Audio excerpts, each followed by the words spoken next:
Hey, welcome to Neversink Farm, and we're in house 2. This is the house where we wash vegetables as well. And it's one of the earliest houses at Neversink Farm. It's the second house we put up. The first was the tomato house. And at the time, I put in these are Neversink overhead sprinklers. And they're like a micro sprinkler.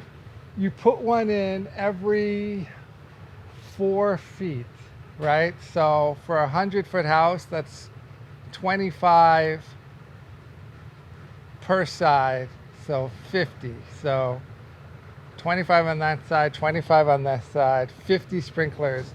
And then they have a pressure valve here, a little weight, and then a tube. And then you have the tubes, the main lines running on top. The problem I had with them is you need an incredible amount of water and pressure to get all of these running. So the way I solve that is I only run one line at a time. So I'll turn this line on, wait till it's watered. Then I'll do the other side, and turn that line and then wait till it's watered. Because each one of these is going to relieve pressure. So to get pressure for 25 sprinkler heads is tough, right? You may want a bigger main line. Maybe go up to like 1.5 inches or something.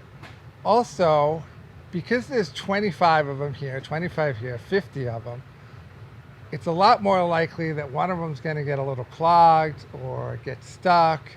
So pretty much every time I turn it on, out of 50 of them, one of them's not going to work because they're very, small and little things get in the way of them. But when they do work, they water very nicely and they also water very lightly. That's the one thing I can say about them. But after having to deal with them, I ended up just putting Wobblers in every house, because on a 100-foot house, you only need 4 rather than 50. And it's very unlikely anything's going to happen with these because they're bigger. There's very little for them to go wrong. They might get clogged, but it's very easy to unclog them. And you can water the house in one go with a lot less pressure and a lot less water than would need with these. So all of my houses have these, and the nice thing is, because that's another thing about those overhead ones, is they're completely out of the way. Well, sort of. I mean, they hit you in the head, but when you're not using them, you can tie them up. But as they're out of the way, they're not in the way of cultivation. But if those are on the side of a bed, they're out of the way of cultivation too, so it's kind of the same thing. But that I set up in 10 minutes. These, I'm working all day. You got to punch each one, then stick it in, and if you mess up the punch, you got to do a repair on it. So 10 minutes, all day setup. And the price, these are a lot more expensive because you need so many heads. You need a lot more piping because you got to put in 2 runs. And you need all the other little fiddity things, right? You need this thing, you need the little pressure thing, the sprinklers. Yeah, so it's more expensive. So that's why I just started going with that.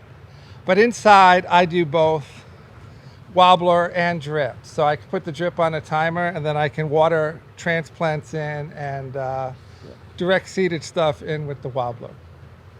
All right, so that's what I do here. You might do something different. Have any questions, leave me a comment, try to answer it. Until next time.